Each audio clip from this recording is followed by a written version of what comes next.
IB Nation Sports Talk up and rolling. He's Vince DeDario. I'm Sean Stiers. Into a brand new week on this Monday. How are you today, my friend? I'm good. I will say Okay. I'm good. It's a Okay. crazy day at work. A lot of people called off. It's one of those kind of deals. Those. Yeah, so kind of operating with a skeleton crew, Well, I mean, look at the weather. They probably decided to go out and, let me who just even knows? let me just say this. We had to deal with more kids leaving campus than we have in quite a while because beautiful day outside. I mean, to say these kids are predictable would be an understatement. Let's just say that. I mean, it's easy to do, spring fever and all that when you get early March and it's like this. It was like 70 plus degrees out there today. And it was gorgeous the majority of the day. And, it's a school of 3,400 kids. There's a lot of doors. True. And they all swing out. Okay. So it's if you want to get out, it's not like it's a prison. I mean, you can get out. You know what I mean? So I remember I tried to actually cut school once, one of those because we didn't have open lunch and all that right kind of stuff. And I went someplace. Girlfriend went to another high school in town. So I think I went and was meeting up with her someplace or something. And then I think, it's like the parking lot, you drive back in. And apparently the principal used to sit up, there's the gym, was like the highest point in the building. And he would sit and look out at the parking lot around lunchtime and see who was pulling in. And that's hilarious. Guess who he saw getting out of his car, walking in the building. And 2 periods later, I get the call to come to the principal's office. Yeah. That was my one and only experience with trying to be sly. And you did not achieve it, apparently. No. Yeah, that sounds about right. That's hilarious. I take it you went to a bit of a smaller school so that it was actually a 5A school. So it was it wasn't but I was just thinking about it. It's how did he, of all the, people in the school, how did he know exactly who I was coming through? Because I wasn't I didn't have, he's a troublemaker reputation. Right. I was basically, I didn't do that. I think that was probably by my senior year. I did 2 things my senior year, and I got in trouble for both of them. All of high school. Of course you did. All of high school. Now, if that was my school, we would have seen you on video and then either check the hang tag to see if you are a registered driver. And that would obviously tell me who you are. If you didn't have a hang tag, well, that's a bigger problem. And then we run the license plate and then we figure out who you are. So, I mean, technology is awesome when it works for you. Let's put it that way. We got to put the SRO to work. I need you to run this tag for me. Apparently we had some controversy over the weekend. There was this big get together planned down at the NFL Combine in Indianapolis. Now, I don't know, is this legit, DK? Did you really drive all the way to Indy? Oh boy. And Squirrel canceled this thing? What's going on with this IB thing? Yeah, I need to know. What's going on with that? Because last time I saw on the board, there was a meeting scheduled for 8:00. It said what restaurant it was going to be, the whole deal. So did he bail? Did he bail on you? I need to know this. I know. I need to know. I want to know how legit this is. If DK is just pulling our leg, or if then DK said, I think Sean should host the next one so I can see his samurai sword connection. I don't know what that's about. But then he said also Sean's generation does not go back on their word, their plans, or their intentions, which led me to believe that there's actually something to this, that Squirrel, aka Ryan Roberts, who will be here to answer for himself tomorrow, may have dropped the ball big time. Well, we've gotten into this before about the generations thing.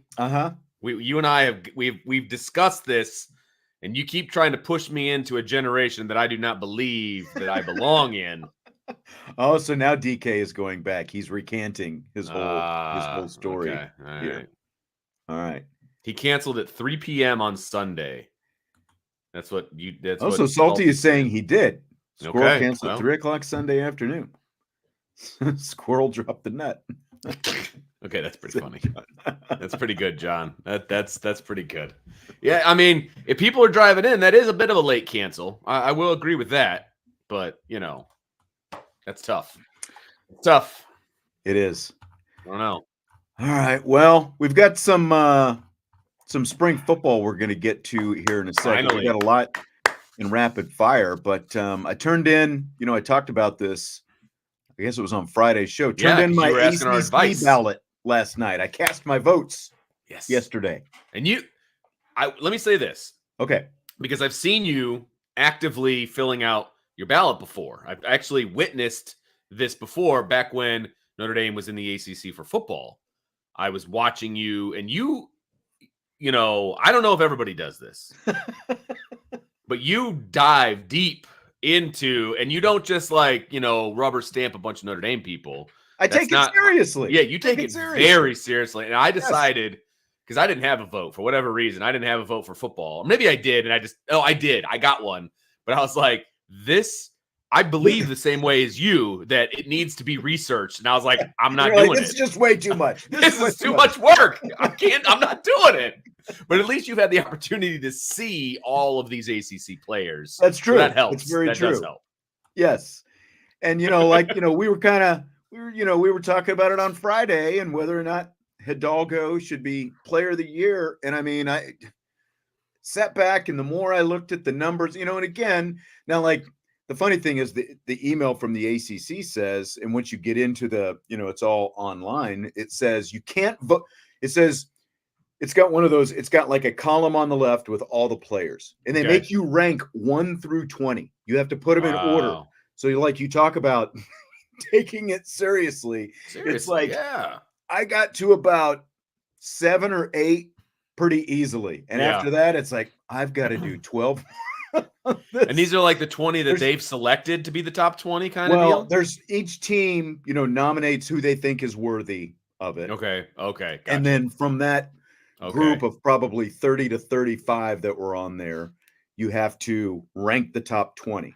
Okay. So gotcha. The first person you put on your ballot is your player of the year. And then it goes down from there.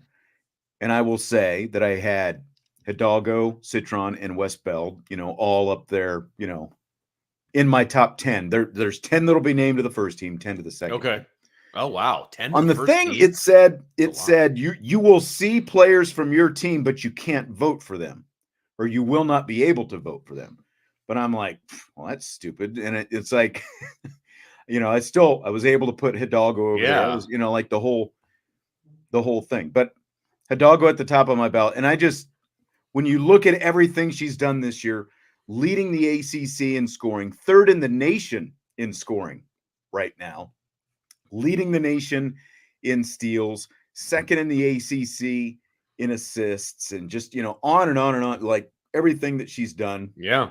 Second leading rebounder on the team right now. And then, for the wins over Virginia Tech and Louisville, she got player of the week and rookie of the week again. Like, rookie of the week is a slam dunk. And because I was trying to remember before I did it, like who, what other freshmen stood out, and there really weren't that many. And there was a small pool that was even nominated. There were you had to rank 5 freshmen, and it's not even close. There's nobody. Yeah. There's no way she's not going to get rookie of the year. That is easy. Yeah. And then, defensive player of the year, we had to rank 5 for that.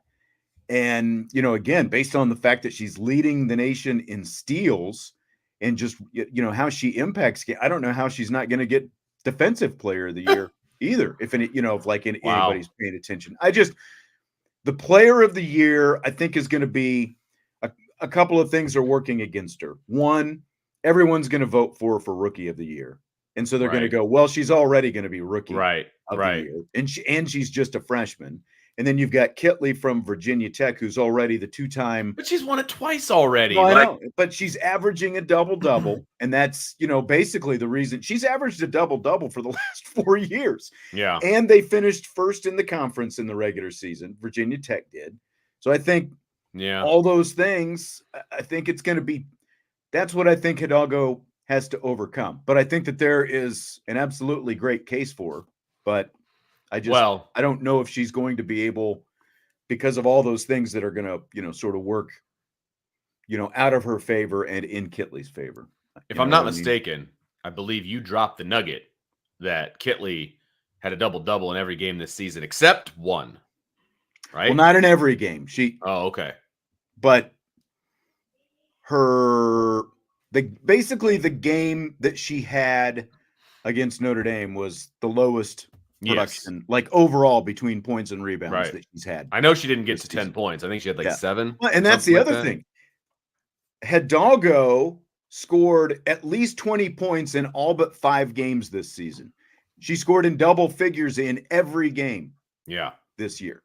And like even Kitley can't say that. She was held to single digits a couple of times. And, Hidalgo, which I think, I think it's probably harder for a guard than a center like Kitley. Oh, sure. Especially in the women's game. Consistently score. Yeah. Especially in the women's game. If you have a dominant big, she's going to dominate almost every team that she plays because it's very hard to find a dominant big. Mm-hmm. It's much easier to find a really good guard. You know what I mean? In the women's game. And so, yeah, she's going to be able to rack up those stats left and right, and she has, except against Notre Dame. Yeah. But I voted for the Virginia Tech coach for Coach of the Year. I mean, look at you winning the conference for the first time and the whole thing. Syracuse coach, I voted second, Felicia Leggett. And I kind of went back and forth. And then I didn't do this intentionally, but the way my ballot ended up being, I basically, the team that was first place, I voted their coach first, and same for second and third. I voted the NC State coach third. So well, fair enough. But again, he won the conference for I'll wonder, Mark Packer last year, you might remember with the big stink that he raised about Niele Ivey, winning Coach of the Year, and his argument was the Duke coach should have gotten more consideration because of the fact that basically her team overachieved the most, and that's kind of what. Syracuse will fit that bill this year. So I think it's going to be between the Virginia Tech coach and the Syracuse coach. I voted for the Virginia Tech coach because they did, win the regular season. And it's the first time he's ever done, it's the first time Virginia Tech has ever done that, so. Yeah, no, I feel like he was pretty deserving. Yeah, no, I agree. And I will say, though, Sunday afternoon was a lot of fun. I mean, it didn't start out that way. You and the kids made the trip to the game. How was parking? How was trying to get in by the time you got in there? You know me, I'm not exactly one to get someplace early. And I'm traveling down 23, and I'm like, oh, I'll cut behind, Studebagels and kind of take the back route. It was crowded everywhere. I ended up parking way north, just north of the Goog, actually, is where I ended up parking. And so we had a little walk ahead of us, but it was a beautiful day, so I didn't really mind all that much. And then, we got there in plenty of time, had a chance to go to the concession stand and put another mortgage on the house. And then, got there in plenty of time for the game and the starting lineups and all that fun stuff. So first half so rough. It was back and forth. It was back and forth. It just wasn't – it was just kind of like blah, one team would go on a little run, another team would go on a little run, down 7 at halftime. You're like, well – this isn't good. Then the third quarter happened. Woo, baby. That third quarter was unbelievable. I know. And unbelievable. Virginia Tech and Louisville are, along with Notre Dame, two of the better offensive teams in the ACC. And Notre Dame held both of them to exactly 58 points. Shut them down. Yeah. I mean, they scored 10 points in the third quarter. The big adjustment, Notre Dame switched to zone to start off the second half because, as Niele Ivey said, Louisville was getting to the basket too easily there in the first half. They switched it up, got stops the first 3 possessions of the second half, and then just got it run. You know what? I don't know if you thought about this at the time. Notre Dame scored 29 points the entire first half. They scored 30 points in the third quarter. Oh, I absolutely did. Because I remember thinking they went into the second half down 7, and they exited the third quarter up 13. I was like, holy crap. They outscored them by 20. And then a couple of ladies in front of me, they're like, yeah, it was 30-10. I'm like, yeah, you're right. Holy crap. I mean, it was that third quarter put the game away, obviously. It was a lot of fun to watch. They couldn't miss, man. It was like shooting into an ocean. I mean, they did a great job in that third quarter. Yeah. And they just completely stifled them in the paint. And it was which is a complete opposite turn of what it was in the first quarter or in the first half, because Louisville was just driving to the basket. It was like untouched. It's like, what are we doing? Like, step in front. Do that something. Block that Watson had was pretty big time, and that was kind of like a big spark. I felt like as well. Speaking of shutting him down in the paint, and I voted for her. I put her on the all defensive team as well, along with Hidalgo. That's what she brings to the table, though. I mean, Kylie Watson, she's not always an offensive threat, but she does what she needs to do defensively. Yep. And she was a big part of why the gal from Virginia Tech didn't have a great game. Yep. I mean, she was very much part of that. Yep, her and Westfield both. Yep, absolutely. And we were trying to get down to you at the end of the game, Sean, because we saw that you were interviewing Kylie, and that's my daughter's favorite player. Oh, so that's right. We're trying to push people out of the way, and the whole thing. She just finished like seconds before we got down there, but it's didn't quite make it, huh? That's right, because I think you passed you like tapped me on the shoulder like right after I had gone to break or something like that. Oh, is that what it was? I think you might have still been talking. I'm not sure. We didn't want to bother you.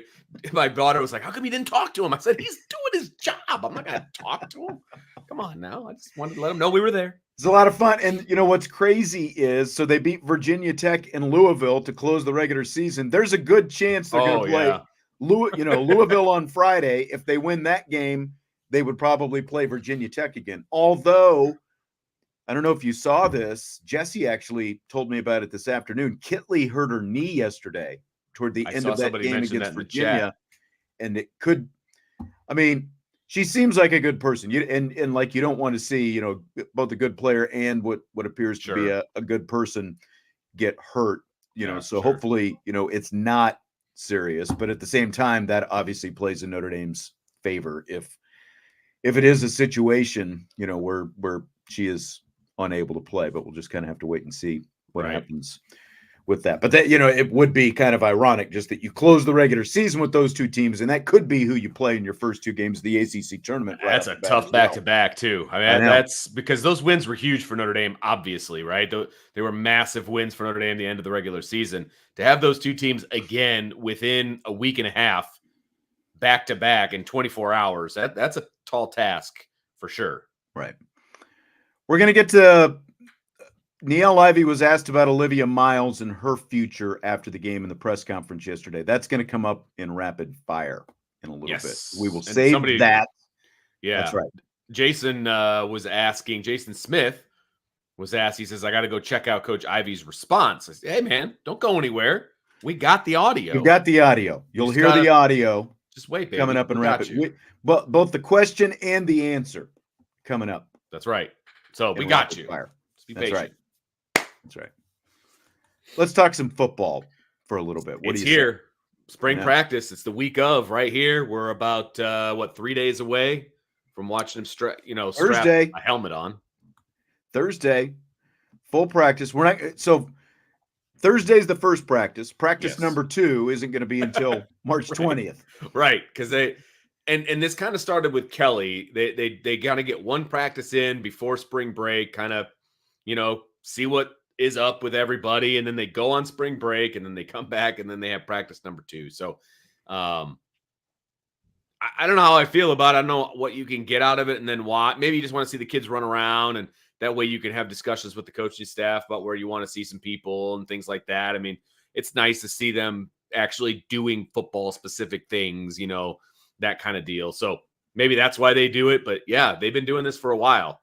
It's a long time in between practice 1 and practice 2. Yeah, it is. It is. So you get out there Thursday. What are maybe some of the biggest things you think we can see, hear, learn, whatever out there? Practice number 1 on Thursday. Oh, there's going to be so much. It's like that's the hardest part about going into practice number 1, either in the spring or in the fall, because there's so much to see in that first practice. And you're trying to see everything, basically. Which, for me, and I don't know how you feel about this, for me, I feel like that's impossible to see everything. And somehow our boss sees everything. And it is a trait that I wish I had. Brian is like the 8-eyed raven. Oh my God. He's just like, it's like all these tentacles go up, and it's like he's seeing both sides of the field at the same time. And having a conversation with somebody at the same time. Like, it is unbelievable. But if I pull out my computer and start typing, that's what throws him off. I know, right? It's amazing. It is amazing. But what am I looking for? I want to see a lot of the early enrollees, what they look like kind of running around, their first college practice, things like that, specifically. And I know we kind of got a chance to see CJ Carr, but I want to see him throwing a little bit more, see what the ball looks like come out of his hand. And then outside of that, it's Riley Leonard, and everybody's talking about, okay, Riley Leonard is this, that, and the other, but his accuracy is so poor, which is hyperbolic, I think. But at the same time, I want to see how Riley Leonard's throwing the ball. I mean, it's not going to be any pressure. They're not padded up, obviously. Let's see what his accuracy looks like. That is something I will be paying attention to. Well, I kind of want to see if he's throwing the ball. Like, is he even going to do anything at this practice, or maybe does he wait a couple of weeks for the next practice after they go on spring break and all that? That would be very disappointing if he's not throwing. Because you may have heard that he did have that little surgery on his ankle. I have heard that. That. So it's a good call. Yeah. I am curious, but I mean, if you remember, we saw the photos and I think a little bit of video as well. He was actually, I guess it wasn't the game yesterday, but Thursday, Riley Leonard and Jason Onye, and I think maybe one or two other players were out there, like during one of the timeouts at the basketball game, and they were throwing T-shirts and those little green balls into the stands. I heard about that. Yeah. So and he was walking without a limp and just had shoes on and everything, no walking boot or anything like that. So I think we kind of assumed, but you're absolutely right. I mean, that's got to be the first thing that I think we're all going to look at is Riley Leonard. And then after that, you start looking at any potential chances to see what the depth chart is, at least like the initial depth chart, what it's going to look like and all that. We'll all be scribbling down, this person lined up here and this person lined up there and, all that fun stuff. And, there's a lot to get. There's a lot to write down. Okay. In these first practices, but there's not a lot to learn. Does that make sense? Like, that's kind of how I feel about day one. It does. Like you're like writing down every little thing that you can, but how much are you actually going to learn on day one of spring practice? Right, because they're not padded. They're just wearing helmets. They're running around, and a lot of people look good without pads on. You know what I mean? And so it'll be interesting to see, and how much they're actually going to do that first practice too. What's that look like? Like tackling some dummies and some, donuts that roll and things like that. Andre wants to know what group on offense and defense needs to make statements this spring to be successful this fall. Well, anytime we're talking about position groups and ones that we don't know about and things like that, offensively, easily, it's the offensive line for me. That's the biggest question mark. What's that going to look like? What's the depth chart going to be? I mean, they definitely tried to get a tackle in the portal, didn't get one. And so they've got what they've got, right? And so what's that look like? I think that's a big question mark offensively. And then defensively. And again, I guess day one is probably going to look a lot different than the blue gold game. Yeah. Right. And, like what we see in the blue gold game, we're probably going to have to take with a grain of salt because they're all going to be the way they've done it the last couple of years. It's been split up. But I agree. Like offensively, I do think it's the offensive line because you are, just for starters, you're replacing 2 NFL tackles. And absolutely correct. That's a big deal. Like there's no universe where that's not a big deal. So that to me is definitely the biggest thing on even bigger than bringing in Riley Leonard. Like you're bringing in Riley Leonard, but you've also got to protect Riley Leonard, and you've also got to run block and do all those different things. I mean, obviously there's things you can do to get around an offensive line, that's subpar or whatever, but this is Notre Dame. Your offensive line can't be subpar. I don't care what kind of offense you're running, your offensive line can't be subpar. And so, they need to get that figured out. Now, there's lots of answers on this roster based on recruiting rankings and all of those different things. But now it's time for some of these guys to shine. And they're going to get their opportunity to do so, right? It feels like Tosh Baker's been on the roster forever. This is his opportunity to shine. Charles Jagasaw is a new guy. The opportunity to shine. The guard positions probably wide open outside of Billy Schrauth, right?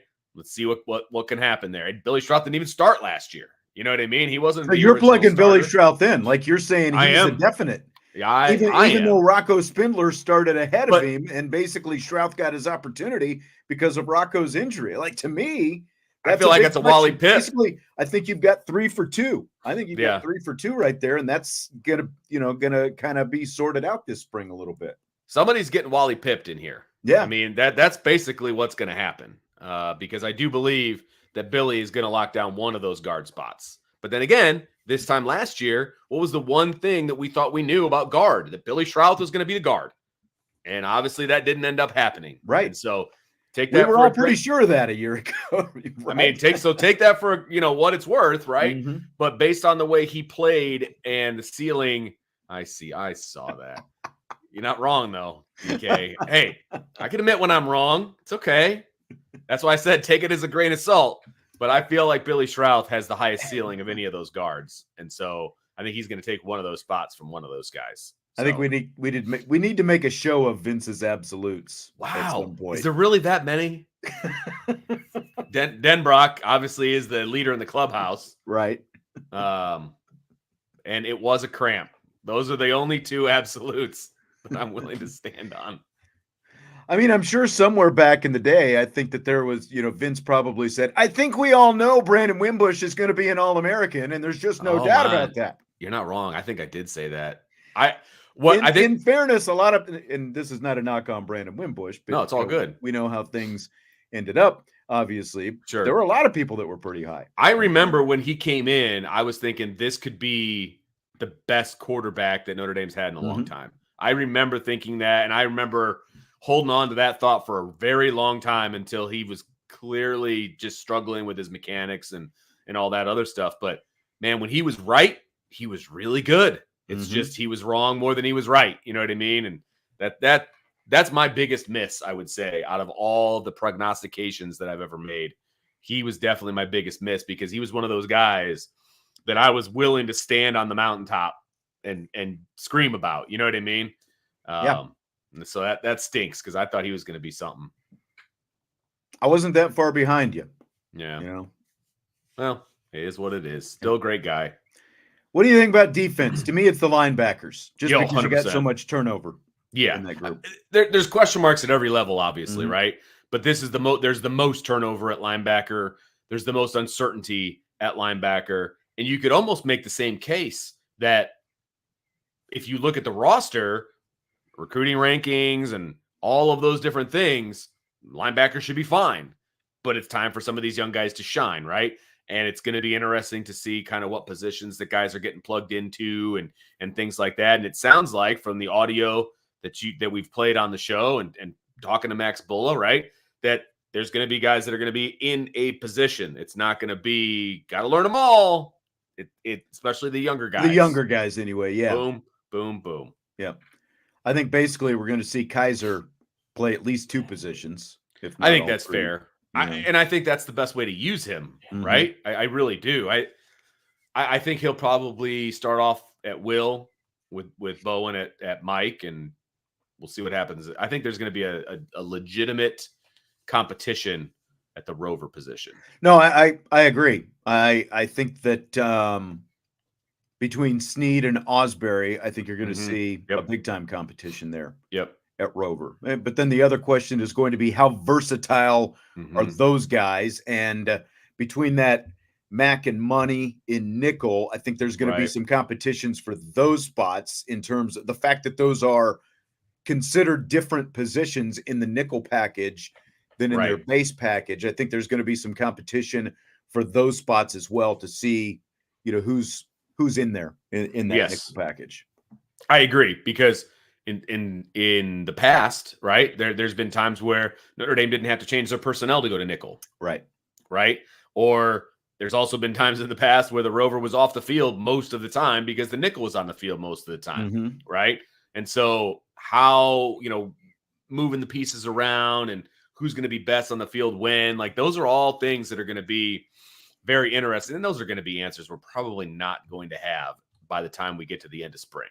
You know what I mean? Those are going to be fall or late into fall questions, I think. And maybe even into the season too. Yeah. D-Rock says he's hearing on a Utah-based podcast show, the Big Ten and SEC proposing college football playoff to give up double buys to their respective conference championship heading into the playoffs. I hadn't heard that. I don't know. That's now there's a proposal. Part of this 14-team proposal is the SEC and the Big Ten want the buys in the playoff, and we're going to talk about that in rapid fire in a little bit. Just for them. Like they want for them, they want guarantees that they're going to get the buys, basically. Which is ridiculous too. By the way, we'll get to that in rapid fire. But yeah, that I had not heard double buy because I think maybe it might be confusing. Yeah, what we're going to talk about with this, just based on like this whole double buy thing, like that wouldn't make sense, right? And well, with the numbers too, with the 14-team playoff, a double buy doesn't make sense, honestly. You know, with how many teams are there, right? So, is there a Notre Dame coach you're maybe focusing on this spring more than others? I mean, I will always focus on Joe Rudolph, because I just like hearing offensive line coaches coach. I just do. So he's always somebody I'm going to watch. So that answer almost doesn't count. So I will say Mike Brown, the new wide receivers coach. We got to see him a little bit. Oh, sorry. I was hoping you were going to go with Rudolph, and I was like, "Wow, it's perfect." I mean, I can stick with Rudolph, and I'll let you go with Mike Brown. But I always watch Joe Rudolph. Always, whoever the offensive line coach has been, ever since Harry was here the first time, I've always watched the offensive line coach. So I'll stick with Joe Rudolph because he's got a big, responsibility this particular round of season. You know what I mean? Because there's so many integral parts that he's going to have to replace, and he may even be replacing starters from last year. So I think he's got a tall task ahead of him. So I'll stick. I think we're going to find out more about him this time around than last year because of what he inherited. Yeah. I mean, he inherited 3 starters last year, right? And and again, 2 of them are going to the NFL now. And I think we're going to get our first kind of real hints. Again, it's not going to be like in the first couple of weeks of spring, because what are we actually going to see? Well, at that especially Thursday, right? No pads. Exactly. We're going to get our first hints of where he is, who he is as a developmental type of guy. We saw flashes of that in the Sun Bowl, but again, I can only put so much stock in that because of the fact that Oregon State was without a lot of people as well. So it's good that they held up for the most part, did their jobs in a bowl game in a live situation.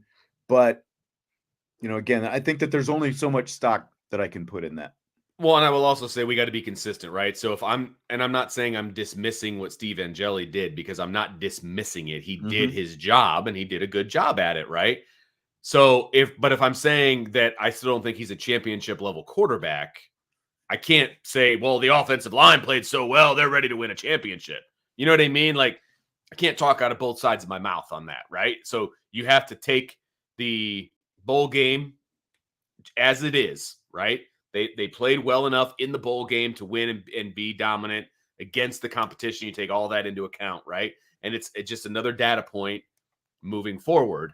And so I can't dismiss one and then praise the other, right? So Joe Rudolph has his work cut out for him this summer, or this spring and fall, for that matter. Jason saying Oregon State's defensive line was mostly intact. Yeah, but linebackers make a big difference as well when you're talking about offensive line play and how they're picked, just blocking schemes and the whole thing. So, again, I'm not trying to disregard what they did, but it's just a data point. It's essentially one data point. It's one game. I think Notre Dame's Notre Dame's coaching staff, considering all the turnover and opt-outs that the Irish had, I think that they did a better job than Oregon State did. But I also think that Notre Dame, from a pure talent standpoint, had more than Oregon State had on the field that day. And we kind of went into the game talking about that, right? Not to get too far off topic, but this was going to be a game of depth. I mean, both teams had a bunch of opt-outs, top-level guys, and new coaching staff for obviously Oregon State. That's a whole different conversation. But this was going to be a game of depth.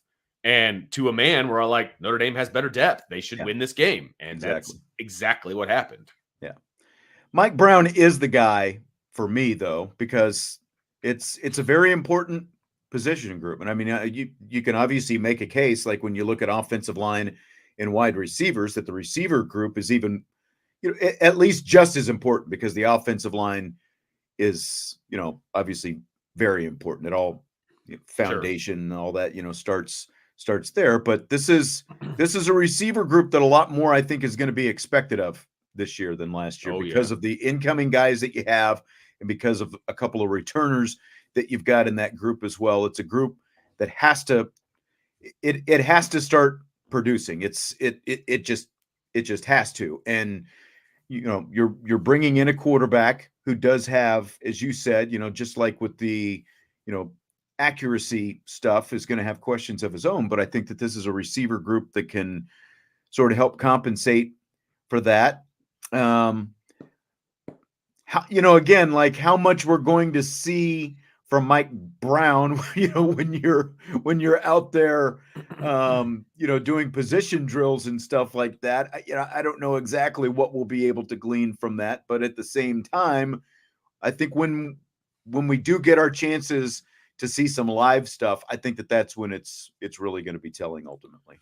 Well, and I kind of liken the wide receiver room to the men's basketball team. It's almost a completely different roster from what last year to this year. You know what I mean? And so that part, the wide receiving core is going to be something that we're going to be watching regardless, because it's just so many new faces and, all of that.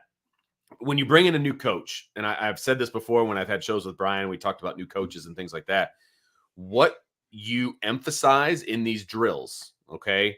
And I've always noticed this about myself, and it's not something that's necessarily that you think about when you're doing it, but like if you're hammering home a point, what you emphasize is what you believe and how you coach the position group that you're coaching, right? And so like you as a baseball coach, whatever you emphasized in practice most of the time, a drill that you always went to or whatever, like that's your philosophy. You need to be good at that, and so that's what you believe. So what you emphasize is what you believe. And so listening to Mike Brown coach, and it'll be easy to listen to him if they kind of have the same setup that they've always had, right? Like that wide receivers are always kind of like underneath where we're standing. And so you can hear every word that comes out of Mike Brown's mouth. You know what I mean? If they're in the indoor facility. Now it's probably going to be, it's actually going to be a fairly nice day, I think, on Thursday. Can't remember exactly, but it's also going to be 8 a.m. So they're probably going to be indoors. We'll be able to hear exactly what he's emphasizing. And so that will be an interesting piece of it for me too. Yeah.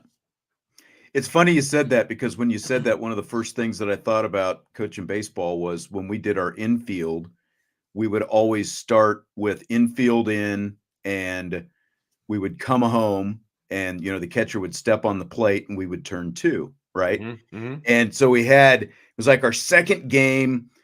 First string catcher is hurt, and we got this JV kid back there playing, and he couldn't remember like what he was supposed to do, and he was just all like this frazzled. He was a glass case of emotions back there. And I said, okay, just settle down. Here's what we're gonna do. We're gonna start with the infield in. He's gonna come home. You're gonna step on the plate. You're gonna throw to first, and he did it. Well, guess what? Late in the game, we had that exact situation. Kid comes home, he steps on the plate. We turn, they've got the bases loaded. We turn two that way, and we ended up winning by a run in the end. And because he knew what to do, and it was like one of those kind of proud pop-up moments. Yeah. It's like we practiced this, and there's a practical reason that we do this, and it ended up winning us the game. Right. So, and you emphasize that when you're doing your right. So, what you emphasize, what you believe. That's right. Yeah. Love it. That's so apropos to what we're talking about. Right. Exactly. Love it. All right. So let's kind of put on a bow on this first segment. The top storyline you're following for the Irish this spring. Obviously, it's not going to play out on day one, but what are you following kind of as the overall arc of this spring for Notre Dame? Well, I mean, my initial thought to this when I first was reading this afternoon and what I wrote down was offensive line. And the reason I said offensive line was because it's the storyline, because you're not going to get squat the first couple of days to know what the heck is happening with the offensive line. It's going to take the entire spring, if not into the fall, to figure out who the starting five are going to be, the whole deal, right? And so that was my initial thought. But we talked a lot about the offensive line. And so my top storyline is the offense, okay? And I know that that's a very broad statement, but we're going to be able to see, I think, we get 2 fully open practices. And so I think we're going to be able to see the fingerprint of Mike Denbrock on this offense. And that's what I'm excited to see. That's a storyline I want to see, where they start in spring to where they end up in spring. And what does this offense look like? What are they emphasizing offensively? Again, what you emphasize is what you believe. So Mike Denbrock, what are you emphasizing in practice? That's what I want to see. Yeah, Father David says, can a number 1 receiver emerge? I think it'll be interesting to see if that happens in the course of the spring, or if that's something that maybe takes a little bit longer when we get to fall camp, just because of all the newness and the fact that you don't have Bo Collins there it is. Here yet either. That one right there. I think Bo Collins has an opportunity to be the number 1 guy, and he's not even on campus. Yeah. And so I would hold judgment on that, Father David, because I think Bo Collins could be that guy. And he's going to get all summer with Riley Leonard doing 7-on-7s and all of that to kind of get that relationship between wide receiver and quarterback. And I think that's what was missing with Hartman the entire year. Was, I don't know, outside of Mitchell Evans, I don't know that he ever felt comfortable throwing to anybody specifically. Mm-hmm. Really don't. For whatever reason, we've heard all the backstory reasons, and he would be comfortable with somebody in practice, then it would change in a game, whatever. In a game, it was very clear he was not comfortable throwing to certain guys, and it showed. I mean, it just showed. Well, but again, how much did the old receivers coach have to do with that? Right. Oh, absolutely. That's the thing. Total chaos that it sounds like was going on. Absolutely. But at the end of the day, for whatever the reasons were, and we can argue that till the cows come home, I would say that the end result was he was never comfortable with who he was throwing the ball to, outside of Mitchell Evans. Right. I mean, it just never felt comfortable. Yeah. So you hope that Riley Leonard can get some comfort with his guys this year. To me, I completely agree. I think the overarching storyline is just going to be what happens offensively, because you've got a new veteran offensive coordinator with Denbrock coming back. You've got a new quarterback, different kind of quarterback than what you had last year. Excuse me. You lose your leading rusher in Audric Estimé. So that's even going to look different, just kind of how you're going to go about it. And Mike Denbrock has talked about willingness to use different personnel, not necessarily be so 12 personnel heavy. And you look at his history, the fact that he has used so much 11 personnel. And I really kind of like that. I like the versatility that gives you, because you can, you're still going to have good tight ends out there on the field, but I think there are different ways of, doing it and running the ball, like he talked about, than just necessarily having to, line up in there and have hats on hats and all that different kind of stuff. And as we've talked about, you're replacing 2 NFL tackles, and you're probably going to be auditioning some guys there on the offensive line. And oh, by the way, all these new faces that you do have, and how they're going to integrate into the offense at wide receiver and everything else. So there's just so much, I think, that's going to be going on. There's a lot of, really good. It's like, to me, it's like much less nervous about it because of the fact of who you've got running the offense now. I think it would be a lot different if you had a less experienced offensive coordinator than what you've got that's going to be running things. But that is going to be the thing to look at because there is just so much new on that side of the ball. But it's also kind of exciting. Oh, yeah.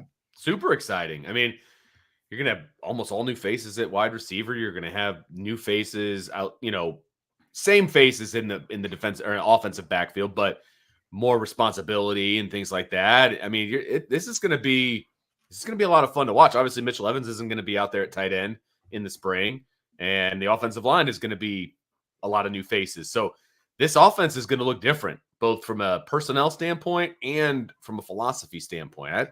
It's going to be fun. Yeah, and I mean, again, on the defensive side of the ball, obviously you're going to replace Cam Hart, but you've got Christian Gray, and I think that there's a lot of talent over, really. Oh yeah, and again, there's a lot of young talent with the linebackers you're replacing. There's just not a big overarching storyline. I don't think otherwise. Like on what we're following there, unless something happens over the course of spring. It's a lot different. I think that we were looking at that side maybe a little bit differently, a little bit more nervously last year, just because of the kind of up and down, sort of first season that Al Golden had. But that obviously took care of itself. At this point last year, people were still hoping that Al Golden was going to get a head coaching job in the NFL or a coordinator job or whatever the case may be, right? And so, there was a lot of question marks on the defensive side of the ball. There's no doubt about it. I think everybody's looking at the defense now as an absolute strength of this team. It's only, is this going to be a really good defense or is it going to be an elite defense? I think that's the only question mark. And obviously, we'll start to get some of those questions answered based on personnel. Joe said he's interested in the dual sport players handling the spring sessions. Well, we know that Drake Bowen, he's playing baseball right now. But what Max Bola said when we talked to him a couple of weeks ago was he's not going to miss any football. So if there's baseball going on, but there's a sprint, but there's a football practice that day, his first obligation is going to be to the football. So he might miss, a handful of baseball games here and there and that kind of stuff. But he's going to be a football player first, especially considering the fact that he's trying to win a starting job right now. This is a very important, it's a very important offseason for Drake Bowen. And as far as Jordan Faison, I mean, he's already lighting it up on the lacrosse field right now. So and I mean, you got to look at the position that they play in football as well. You're trying to be the starting middle linebacker in a complex defense, for Al Golden. Drake Bowen needs to be at practice and he needs to be in the film sessions and he needs to be doing everything football related. And then in his off time, he needs to go do baseball. Yeah. It's different for Jordan Faison. Okay. Jordan Faison is a slot receiver. He doesn't necessarily need to be out there running routes and doing stuff. He can, and he will be at times, but his primary focus needs to be on lacrosse. He's a starter. He's a stud on that team. And he's already proven himself to a large extent on the football field. Absolutely. Earning his way to where he did last year as a freshman. 100%. And so he needs to focus on lacrosse, in my opinion. And then in his free time, he comes to football. I think it's just, you don't treat everything the same. I think they're a little bit different. And so, I would tell Jordan, I'd be like, look, man, as long as your head's in the playbook and you understand kind of the new offense that's coming in and from an X's and O standpoint, you're good. Come to football when you can. Go dominate at lacrosse. Because a lot of the things he's doing in lacrosse from a physical standpoint are very similar to what he would be doing on the football field from a physical standpoint. Yeah. Baseball and middle linebacker are two completely different things. And the good part is because he plays lacrosse and it's a spring sport, once he's done with that and you get into next fall, he's just all football all season long. He doesn't have to worry about any crossover there. And he'll be just fine. The acclimation process for a wide receiver is so much easier than a middle linebacker. Yep. So, Vince, are you ready for rapid fire? A new week. Ready for rapid fire, baby. Let's go. All right. Let's do it. Oh, I'm supposed to ask you the questions. I knew you were staring at me for a reason. dang it. And when I read that the first time, you're like, you asked these first couple questions. I was like, oh, I'm going to forget that. I knew it was going to happen, and it was right here on the tip of my forehead. It just seems so much less natural now, Vince. I know, but people know. That's all who right. we are. It's all That's good. all right. So, Vince all right. Just sitting there. Come on. That's the question. I'm ready. Let's go. Rapid fire. All right. So we have talked about this a bunch in previous shows, and Notre Dame was on the bubble to host the NCAA tournament first couple of games, right? But now they've beaten Virginia Tech. They've beaten Louisville to close the regular season. Right. They were ranked 17th going into the Virginia Tech game. Right. Do you think they're going to be able to host? I think that they're in a really good position right now. Like going into the ACC tournament, they finished with a top 4 seed in the ACC. And I think I said this last week, talking to Muffet McGraw when I talked to her. Gosh, I guess it's been like a month or two ago now. At this point, it's already been a while. She felt at that point that the top 4 teams in the ACC were going to be able to host NCAA tournament games. And when you sit back and look at it, Louisville had originally been projected by the NCAA in those releases that they do with the top 16. Oh, and yeah. The first one, Louisville was in there, but then they went 3-3 here down the stretch, actually 3-4 before the Notre Dame game. They dropped out, but prior to this, when they released the second top 16 on Thursday, Notre Dame has now beaten them to put themselves in the top 4. I put them at 75% right now, and that could be a little bit low. ESPN is projecting them to host in their latest projections. Now, again, those are projections. They're far from certainties. It's bracketology and all that kind of stuff, and like men's, women's bracketology, whatever. It's not 100%. It's kind of a general idea, but they are projecting them to host. The ACC is going to get the most bids. Either 8 or 9 bids for the tournament. They are the best tournament, or they are the best conference in the country this year. So if you're the best conference in the country, the most competitive conference from top to bottom, I think this is probably the most competitive season we've ever seen in ACC women's basketball. The net rankings right now, the NCAA's official net rankings have Notre Dame at number 8, which is still the best of any ACC team. So wow. I'm at 75-80% right now. I think they win their first game at the ACC tournament. It probably bumps up over 90%. If they are able to make it all the way at least into the ACC championship, I'd put it high 90s. I think they've played themselves into a really good spot right now. I like their chances at the moment. I mean, I guess I simplify it in my own head. They were 17th going in. They beat 2 higher ranked teams, right? The last 2 games of the season. It just makes sense that now they're within the top 16 and there's 16 host sites. Notre Dame should be in. I know it's not that simple, but in my pea brain, like that's how simple it is to me. They're in the top 16. They should host. And then you add in some of the intangibles. Look, Notre Dame sold out the game on Sunday. Well, and that's a thing too. Like the NCAA knows what Notre Dame's history is when they host. The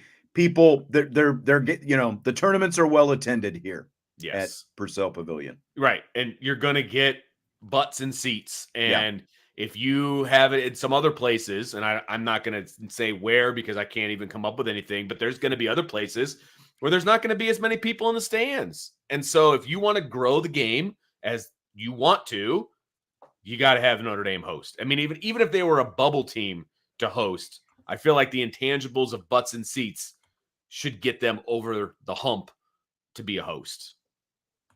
I agree. I think they're in really good shape. I do they too. Are.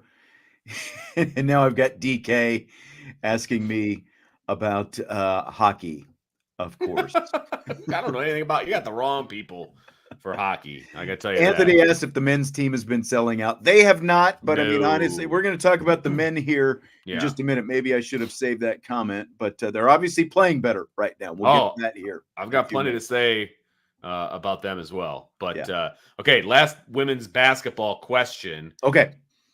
Niele Ivey was asked about Olivia Miles, and we had somebody ask us about it in the chat as well, about her future after yesterday's win over Louisville. And here's how it went. Just give a brief update on Olivia, because there's some, and not a lot, but some who seem to think that because of the great season Hannah has had, that she might not find a place for herself on the team in the future. Oh, I mean, that's a conversation we'd have to have with her. I mean, she is locked in with our team. I love Olivia. This is a family. It's going to be a family at the end of the day. And so I don't have a comment. Like I said, that she's just a phenomenal young woman, and she's family to me. So I don't have an answer for you. So there you go. The question. As I asked you earlier this afternoon, what in the world does that mean? I wish that we could play the actual video from that, but we can't play video because every time we play video, we get flagged and copyright claims and stuff like that. Even if we just play audio, we get copyright claims put on us, but that's a different conversation. That's true too.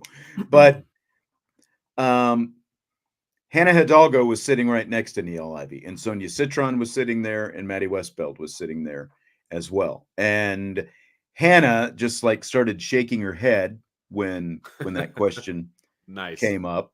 Good. I mean, it is a question that a lot of people have been thinking. It felt like it caught Niele off guard as well. Just the fact that it was being asked at this point, because one, what's Niele going to say? Well, Olivia's transferring, I'm just going to announce it right now. Right. Or it's like, it's just not the time, as she said, because even I think a couple of weeks ago, I didn't ask her about transfers, but I think it was on senior day when they did that against, it's almost 2 weeks ago now.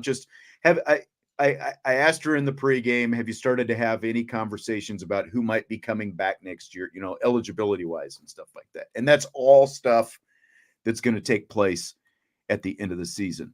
But as to the Olivia thing, specifically, I think that there are a couple of things. One, when Niele Ivey was hired 4 years ago, the first thing she did was went out and got commitments from Sonia Citron and Olivia Miles. That was the first week of her getting on the job.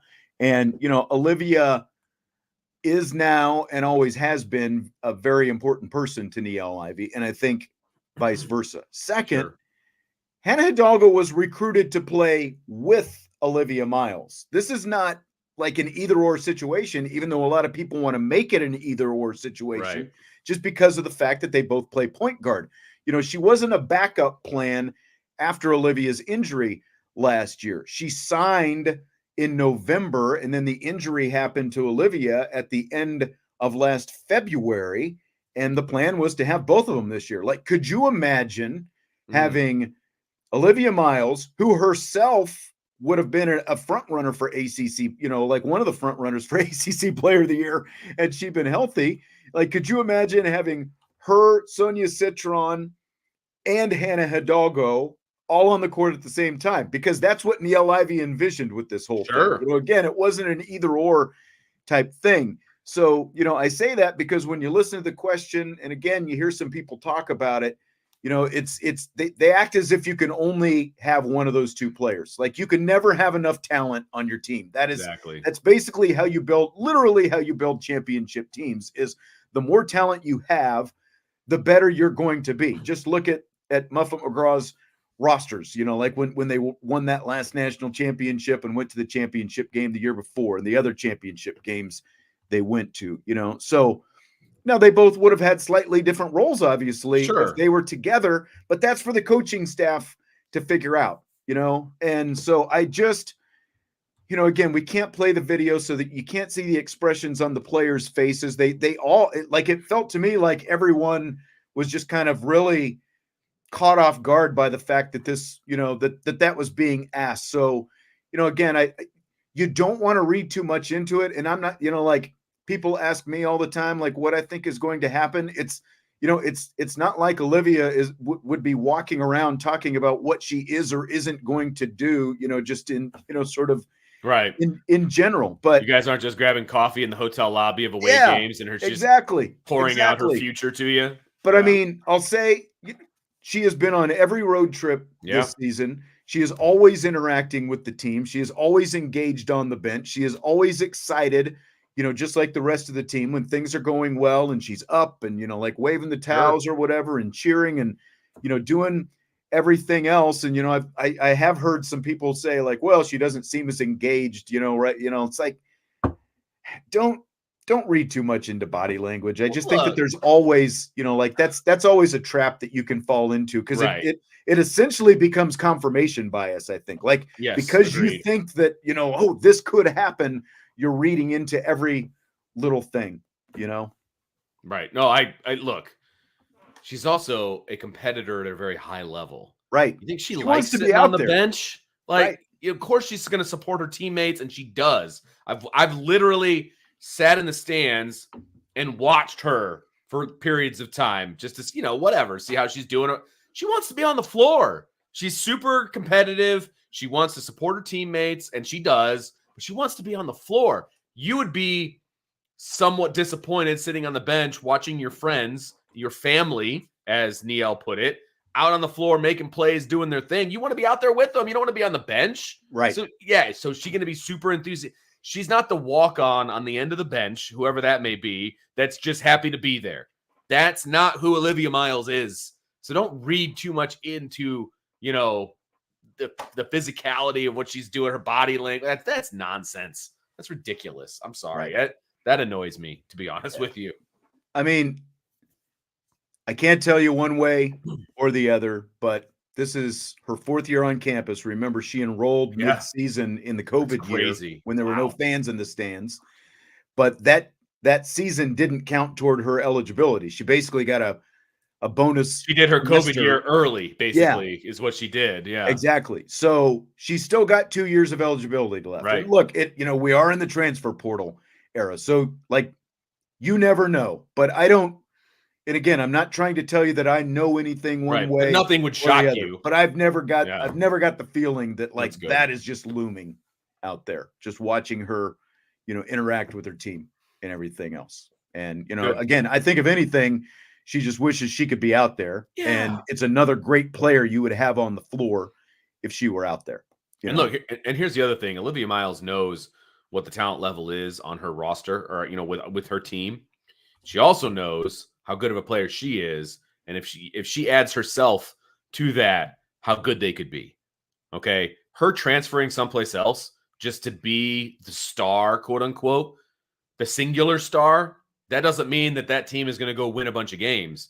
They could win a national championship with her in the lineup at Notre Dame. Right. I don't know that you could say that with her leaving and going someplace else. Right. There's a very small number of teams where that would be the case. No, that's exactly right. Because you're going, it's almost like, even though you've only got Kate Koval, the forward coming in next year in your incoming class, one, she's like one of the top players in the country. Two, you're getting Olivia Miles back potentially, assuming that she is. And then three, you've also got Cass Prosper to throw into the mix. So like that's a completely the complexion of your roster changes completely. And that's like you're a national championship front runner at that point going into next season with that kind of talent. If this roster is 100% healthy and everybody comes back that has remaining eligibility, this team's going to be super dangerous. I'll just say that. Yeah. Yeah, good point, Coach Vic. I forgot about Emma Risch, who's a great 3-point shooter in her own right, and really just didn't, because of her own injury, the hip injury that she had, didn't get a chance to show that. Yeah, so absolutely right. I mean, they're missing three, like one elite player in Miles and two really good players right behind her who are obviously also, very highly rated. And like, Cass Prosper played for Team Canada this year. Yeah. So, it's like you're talking about some three basically elite players, that you're talking about who have unfortunately been on the bench due to injuries this year. They all want to play. And like, so not that they're not. I would just start licking my. It's like you kind of start licking your chops when you think about the fact that could all be back there together next year. So again, it doesn't have to be an either or situation. Great. like Paige Beckers didn't just, when she came back for UConn, she missed all of last season. It's like, I mean, it's literally how Gino Auriemma and Dawn Staley have, built championship, and how Pat Summitt used to. It's like you stockpile good players, and you have a lot of good players you can put out there on the floor at the same time. Doesn't have to be either or. It's not one versus the other. Just like that whole thing that came up with Olivia and Sonia Citron last year. It's not one versus the other. They're on the same team. They're great players on the same team.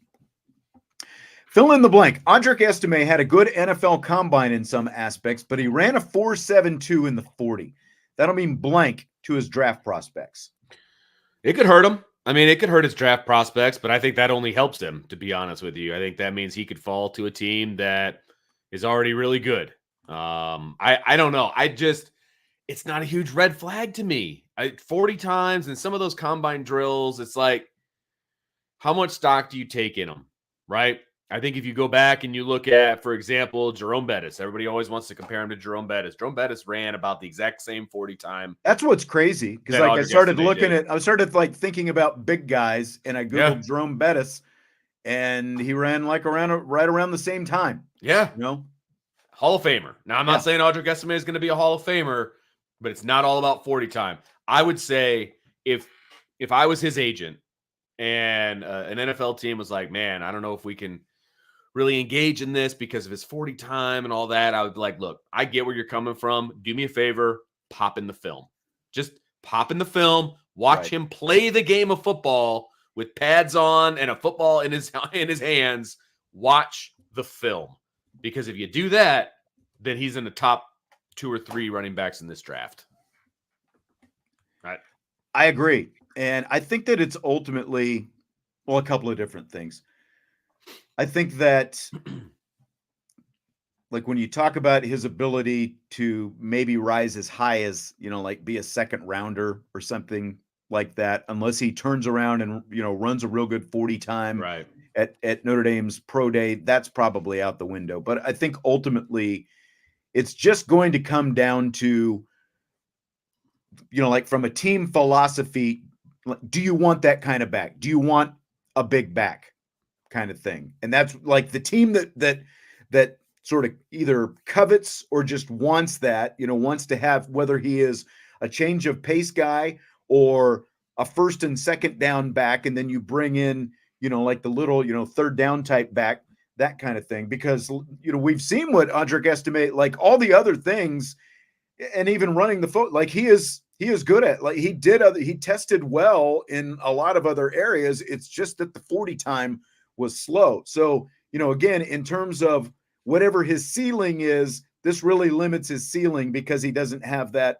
elite type speed, but there's no reason he can't still be a really good back. But again, I think that it comes down to probably what team wants a big back like that. And are they, do they want to, feature a big back like that? I think that that's probably, and I do think that it's interesting that the Cowboys and the Ravens were the two teams that did interviews with him out while he was at the combine. I know you were excited about that. I was very excited. But it is a little discouraging that there were defensive linemen, including Javonte Jean-Baptiste, who ran better 40 times than Audric. And I get that. I was a little surprised. Look, I do get that. I get it. I've just seen too much of him actually playing football to I agree. Too worried about it. You know what I mean? Yeah. But it's a legitimate question though. And it's a legitimate question that he's going to have to answer, moving forward, because he's going to be talking to teams and they're going to be like, dude, what happened? Like, did you have a piano on your back? Like, why were you that slow? He's going to have to answer those questions.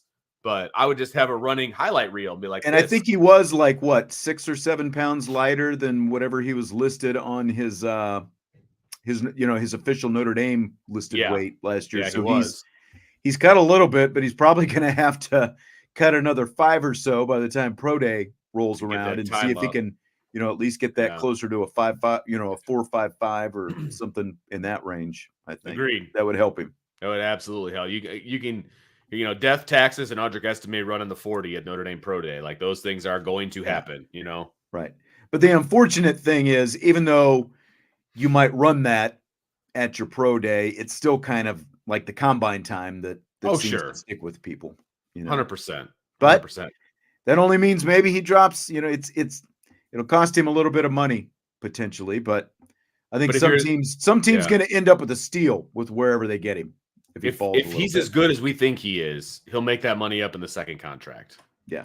And you just got to bet on yourself, you know? Do you think Cam Hart's combine on the other side could have gone much better? You know what? I was confident that he was going to have a good combine. I mean, his measurables are really, really good. He is everything that you would want from a physical standpoint in a corner in the NFL. His film is really good. His measurements are really good. It's just the medicals. How seriously are teams going to take the medicals? I think that's the great unknown for Cam Hart right now. Because I do think he's one of the best corners in the draft. I do too. It's just how far is he going to drop, if at all, because of the medical situation. He answered all the physical questions. Mm-hmm. He answered them all.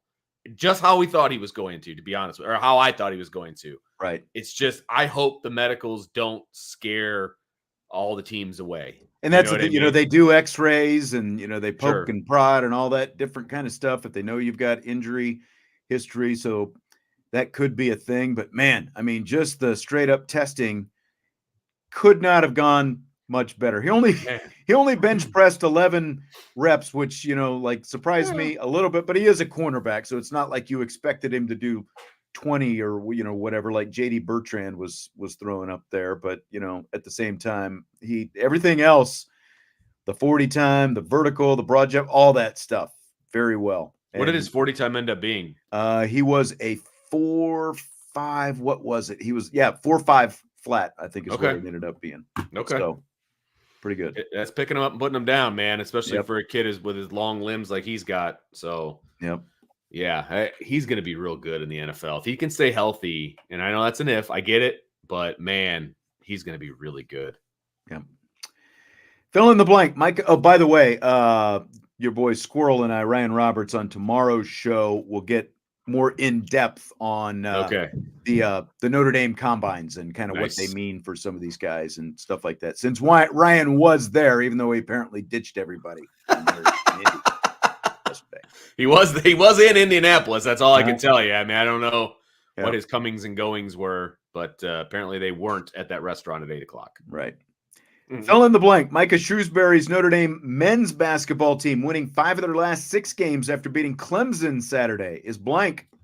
It is unfathomable based on the first half of the season.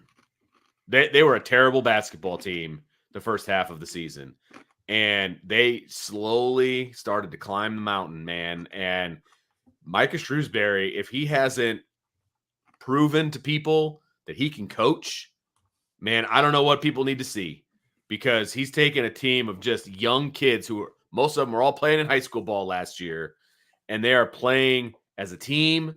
Their defense and their hustle have been great all season, frankly. But now they're starting to gel offensively. Man, I have been extremely impressed with him over the last couple of weeks. Brian actually called me yesterday, and he's like, who knew watching both of the Notre Dame basketball teams would be so exciting over the last 2.5 weeks? I know. Like, you're not kidding, dude. Like, it's must-see TV or must go to the game for me and my family. Like, we watch every game, and they're enthralling, men's and women's. It's great. Yeah. And I mean, it's what you hoped it would build to, especially the way things did start and the fact that he had to cobble together a roster, and there's so little experience and obviously virtually no experience with these guys playing together coming into the season. But it's sort of like you're kind of living on faith that at some point it was going to happen. You never knew that there was actually going to be a corner turned, and then all of a sudden it's like, okay, they strung a couple games together, but then they lose, and you're like, okay, well, so much for that. But then here they come again, and all of a sudden it's 5 out of 6, and it's both teams right now peaking at the right time of season. Like the women didn't peak too soon. The men obviously had no early peak, but they're peaking right now with 2 games to go in the regular season, and the ACC tournament coming up. And that's just like, it's kind of like for this first year, I think the best that you could hope for this team, and again, especially considering the way it started, was a scenario like this where they start to get hot toward the end of the season. And it's like, okay, now the ACC tournament's coming up, and maybe they can pull off something here or there. I mean, look, they don't have a bye, obviously, in the ACC tournament, or they're not going to get a bye, right? And so they got to win a bunch of games to get to the championship and to get that automatic berth. Because they're not a team that's going to make the NCAA tournament. They're at best a bubble team to get into the NIT. But I'll tell you what, they win a game or two in the ACC tournament. Let's say they get a bid to the NIT. I think they could make some noise in the NIT. And with a team like this, I think making some noise in the NIT tournament could just vault them into the offseason and into next year. And all of a sudden, we'd be talking this time next year about a potential bubble team getting into the NCAA tournament. Yeah, exactly. Anthony says he thinks they'll be in the tournament next year. And that's really, they just need another shooter or two. That's what it comes down to. It's funny. I started thinking about the stupid NIL and everything else that's going on. And I started asking around because, look, Marcus Burton obviously went to Penn where I work. Mm-hmm. And I didn't know him that well. I went to all of his games senior year. It was a fist bump in the hallway relationship. You know what I'm saying? So like, right. I would never say I know him, right?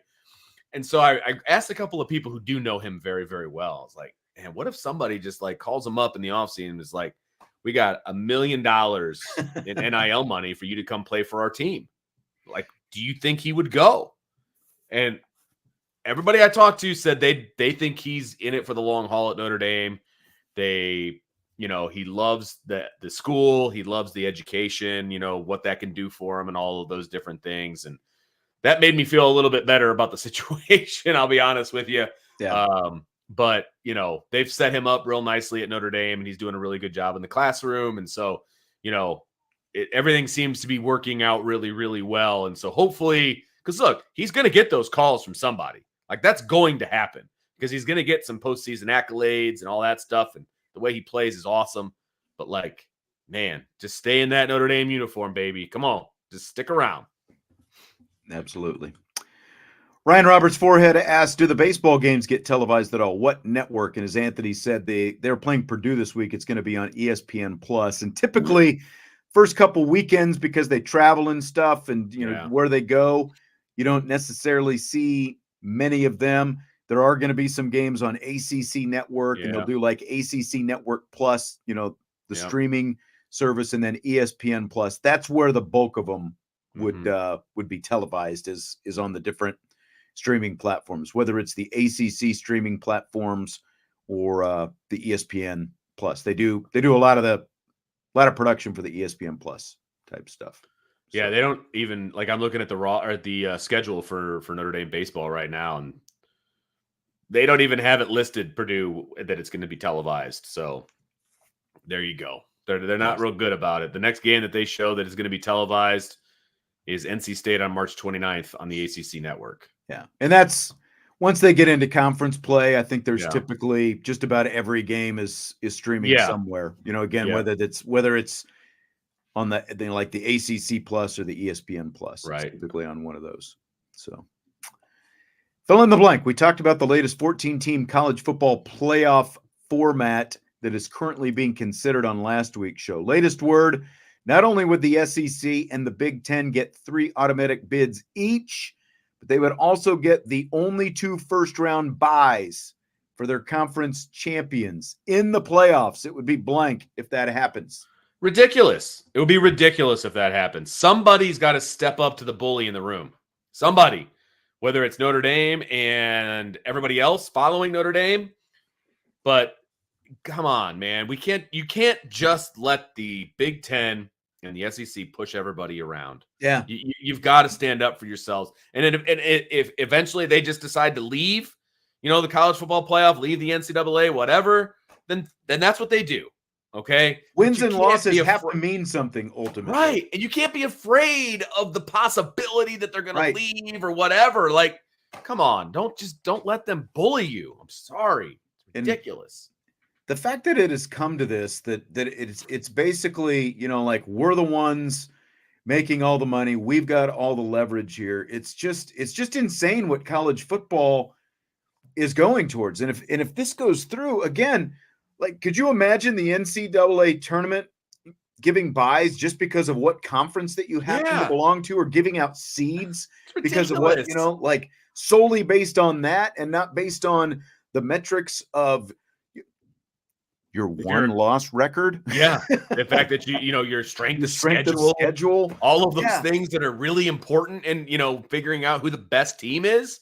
Yeah. It's just, it's infuriating. If I'm being honest, it's absolutely infuriating to be reading about how this is all going down. And you and I talked about, I think it was you and I that talked about the fact that Greg Sankey, the SEC commissioner, has been in Notre Dame's corner pretty much the whole time. And I saw an article today that said the 14-team playoff with the 3 automatic and the 3-3-2-2-1 whatever scenario. And now they're saying that if Notre Dame has 2 losses or less, they'll be guaranteed one of the 3 at-large spots.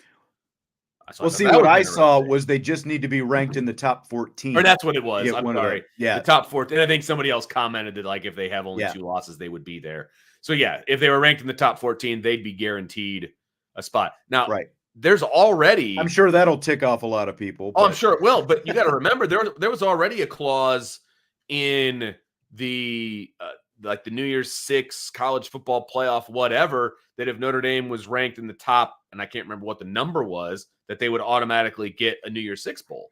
Like, that was already there, but it never gets talked about, because if they're ranked in the top 8, of course they're going to get a New Year's 6 bowl. You know what I mean? So if Notre Dame's ranked in the top 14, they're going to get one of those 3 at-large spots. Like, that's almost a guarantee anyway, but you just slide in that caveat of a guaranteed spot, I guess. Either way, the whole thing just reeks to me. It just reeks. See, and like DK says, he says the Big 12, ACC, and Notre Dame will stop that bleep. But, unfortunately, I think that there is enough of a, sort of where Notre Dame is, like, the ACC would rather Notre Dame, be full-fledged in the ACC, because that would save the ACC, and it would also drive up their valuation. They would be getting even more money out of that TV contract if Notre Dame were a full-fledged member, so, but there's enough of a divide between Notre Dame and the ACC that again, like we were talking about last week, the ACC in this proposal is being guaranteed 2 bids for its conference, and so is the Big 12. So what's the incentive for the ACC and the Big 12 to help out Notre Dame? There's much more incentive, for Notre Dame to try to get the Big 12 and the ACC on their side. And as far as the group of 5s are concerned, they're all just happy to be there. As long as one group of 5 is guaranteed a spot, they're going to vote with the Big 10 and the SEC as well. And that's the challenge, is for Notre Dame to try to, where's the leverage that Notre Dame can gain to try to get, these other conferences on their side in any vote, like how they can come together and vote on this. Because, again, most of these other conferences are just happy that they're being thrown the extra bone of getting that 2 bids instead of just 1. Like, they were probably happy just to be guaranteed 1 bid, and now they're getting 2 out of this whole deal. So it's like, how are you going to get them to vote against the SEC and the Big 10? A lot of times, that second spot is going to be a spot stealer. I mean, it just is. Yeah, you know what I mean. And that's the part that bothers me, I think, the most, is that the third of the Big 10 and the SEC and the second of the other 2, those are potential spot stealers from teams that would deserve to be in. And so I think that's the biggest problem, in my opinion. But you're right. I mean, maybe they would vote for it just so they get their guaranteed 2 spots. I don't know. I just, somebody needs to step up. And somebody said it. Anthony Solomon said, "You're on deck, Pete." You know what? He's not wrong. This is a great opportunity for Pete Bavacqua to stand up and be like, "Look, this is still Notre Dame. We got some sauce back here. Yeah, like, let's go." And I mean, the guy has been involved in negotiations before, but just not negotiations, I think, to this magnitude with this kind of power players. Like, right. But he has been in the rooms, negotiating for, both when he worked for, the PGA as well as on the other side working for NBC. But kind of like Kevin Warren when he came in. Kevin Warren was thrown to the fire right away when he had to make that decision on COVID. Like that was the first big decision that he had to make, and he totally whiffed on that. Whiff, big time. But not a year later, he got a mulligan out of that deal because the TV contracts came up. He struck it rich with the TV contracts, and then he sailed off to the NFL and got out of there. But he rode out of the Big Ten somewhat a hero, even though things were a little bit of a mess just in terms of what was actually being guaranteed, I guess. But still, he made the Big Ten a lot of money. No doubt. And look, Jack Swarbrick has proven that he can get in that room and hold the best intentions for Notre Dame and speak softly and carry a big stick. Now it's going to be, can Pete Bavacqua do that? That's a big question mark. Yeah. You say what you want to about Jack Swarbrick, but he made sure Notre Dame was absolutely 100% relevant in that room. Right. Notre Dame never got screwed in any of this when Jack Swarbrick was involved. Right. And now things are moving at a different pace. And so let's see what happens.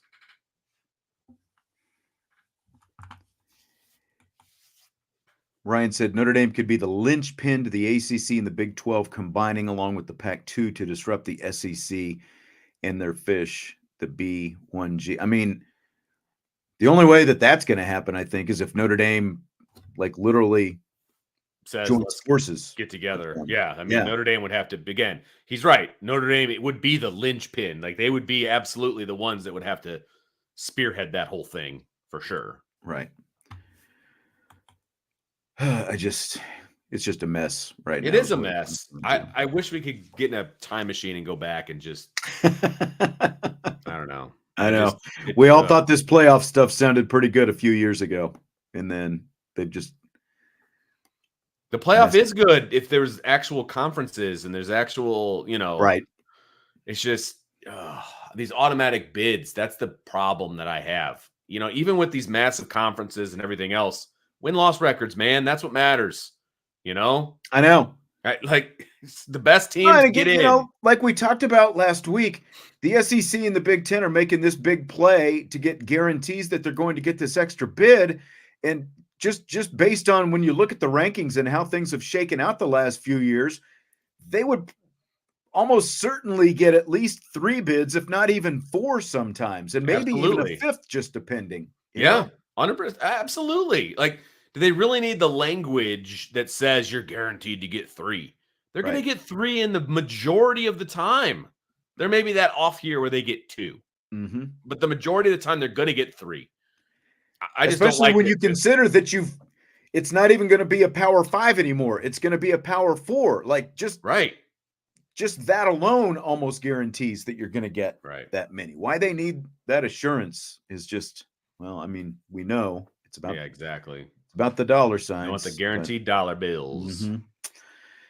So the NCAA Playing Rules Oversight Panel is going to vote on a couple of different changes to college football in April. One is allowing coach-to-player on-field communication, meaning like in the NFL, the quarterback will have an earpiece and coaches will be able to call in the play from the sideline, with a microphone or, headset, whatever. So they're going to be able to talk to the quarterback. The other is adding a 2-minute warning at the end of each half. So let's take them one by one. The helmet communication. Do you buy or sell it? Oh, that's an easy one. That's a huge buy. They should have done this years and years ago. They're way behind the time on this one. And I lumped this into the video on the sideline thing as well as the earpiece. That's all technology that should have been happening long ago. And so that's a huge buy for me. Should have been done a long time ago. Yes. And the reason they're being pushed to this right now is you can thank Jim Harbaugh, Connor Stallions, or whoever you want, Michigan. 100%. Basically, if that whole thing had not blown up this past season, they wouldn't be this willing to do it right now. But this is going to be well, again, it's going to be voted on, but it's sounding pretty much like it's going to happen. Yeah. And again, if you are at one of the Power 4 schools and your your conferences are making what they're making, from the TV networks, there's absolutely, you can't cry poor because you're getting a big cut of money into your program. It's literally only a few $1,000s to get this technology, to have the thing put in, even that, the helmet, exactly, and an extra, So there's no reason not to do it. And the fact that we're in 2024 and they're just now getting to this is really kind of silly when you think about it. With all the different technology that they have, there's no reason they shouldn't have this already. So it's a complete buy for me. Yeah, this isn't like the high schools talking about going to a shot clock in basketball, where that would be an expense that some of these schools couldn't afford, adding a shot clock to their gyms, right? This is major college football, billion-dollar industry. They can afford it. And frankly, they probably want it. That's the other thing. They want this technology. Mm-hmm. I mean, I can't imagine. The only people that may not want it are like the guys that signal everything in because now they don't have a job anymore. Like, that's right. all the walk-ons over there with the different colored jerseys, or wearing a red hat or whatever it happens to be over there. That's right. That's right. Go back to the unemployment line. Uh-huh. So what about the 2-minute warning? Do you buy or sell that? I'm on the fence about this. My initial reaction is to sell it because it's a very NFL thing, and I don't know. I kind of like college being different than the NFL, and so I guess I've always coached high school. Obviously, there's no 2-minute warning in high school. You've got to know how to, use your timeouts properly. It's like getting an extra timeout, essentially. I say sell it because that was my first inclination. That's what I'm going to go with. Okay. I don't feel necessarily strongly one way or the other, but I buy it only because they changed the rules last year with the clock, and everyone was panicking about the clock. And things are just going to fly by, and how are we going to, get plays in? And could not tell the difference. No, you couldn't tell the difference at all. No, but I think that it's a natural now, and let's be honest. I'm sure some of this has to do with TV as well, because the reason the NFL implemented it to begin with is it lets them, especially if it's in the second half, if it's a tight game, it builds tension. It's like, okay, we're at the 2-minute warning now, commercial break. And now we come back from the commercial break and we've got crunch time and all that kind of stuff. But I think that the fact that they changed the rules now, and the fact that in college, because of the rule change, you get to the 2-minute warning, you do a stop, you get a natural timeout, you come back. And now you sort of know that with under 2 minutes, now you're going back to the old rules where the clock does stop after, all these, first downs and all that different kind of stuff. And so you're kind of playing under a different natural set of rules break. At that point. Yeah. So I think that at least you can justify it from that aspect. It kind of makes sense, I think. Yeah. I could have been swayed either way, to be perfectly honest with you. Yeah, so I was like, let's be honest. Father David spells it out. It gives you a pee break. It's like you get to the 2-minute warning. Everyone gets up and does their business. You come back, and now you're ready for the last 2 minutes of the half. I like it. Yeah, us old guys got to remember that. That's right. WJS said prediction: Jordan Faison senior year. Will he be the number one receiver by his senior year, and will he concentrate on football 100% by then? Prediction: no, he will not be the number one receiver, because rare is it that a slot receiver of his, what he does not necessarily translate to being a number one receiver. Will he be an important piece? Absolutely. But he's a damn good lacrosse player, folks. Like, watch some of his games. He's never giving up lacrosse. Like, he may get drafted into the NFL. That's fine. I just don't think he's giving up collegiate lacrosse. I don't see it. And that's like, if it comes to his senior year, then that's and it's looking like, depending on where he could be drafted. Because Samardzija did that. Samardzija played football his last year, and then he didn't play. He actually, was drafted baseball and played minor league baseball. The season, but so he didn't play for Notre Dame after that final season. Right. He ended up playing baseball, but I guess it's a little bit different actually. But my point is, like, if Faison is legitimately an NFL type prospect after that senior year. I could see him not playing lacrosse that year, to get ready for the combine. Yeah, like actual senior year, because the draft combine and draft and all that season. kind of stuff. Yeah, and you wouldn't want to jeopardize getting injury or whatever. And so, yeah, I could see his senior season, him not playing lacrosse because of the draft. And he's going to make a boatload more money if he's a high level draft pick as opposed to playing in professional lacrosse. Obviously, that's a duh statement, right? So I could see that, but I don't think that he's giving up lacrosse until he has to. You know what I mean? Like, I don't think he'll be like after this year, be like, and if he's like a starter for the football team, he doesn't go back to lacrosse sophomore year. Like, I don't see that ever being the case. Right. Vince, you must have started this one up. Joe says he finally heard me call a game. Oh, says I'm awesome. Seriously, totally enjoyable. Appreciate it. It's like I will never turn down a compliment because, it's like compliments can be hard to come by sometimes. Hey, man, I'm telling you, it's even more fun watching you read the compliment because it's totally awkward. It is. I was talking to somebody who listens to you on a fairly regular basis, and they're like, he really enjoys doing play-by-play. Like, you can tell it's not fake. I go, it's not fake. I can promise you that. I said, that's just Sean getting excited because he loves doing the job and he loves being involved. And I said, he does the same thing with high school games that I do with him. Like, he gets excited, he gets emotional. Like, that's Sean Stiers. He's like, oh man, it's so much fun to listen to. So there you go. I'll throw one at you. Play-by-play is the reason I got into the business. It's like, that's what, like when I started, kind of looking into this whole thing, and I could tell you this, like, I enjoy all games, doing all games, all that kind of stuff. But I can also tell you when the games are meaningful, it just like the atmosphere obviously changes in the building, and that sort of brings out a different level of endorphins, and every play matters and all that kind of stuff. It like meaningful games are definitely the most fun to call because there's so much on the line in every little play, Oh, 100%. And like this team specifically is also, so much fun to do. So, and I appreciate it though. The person I was talking to was telling me that specifically the Louisville game he was listening to, and he's like, Sean was getting so excited during that game. I was like, I'm sure he was. I'm sure he was. That's funny. All right. Well, we've got more tomorrow. Again, we'll get into some of the Notre Dame Combine guys. Ryan will be here, so everyone can give him a hard time for this whole mishandling of the event there in Indianapolis.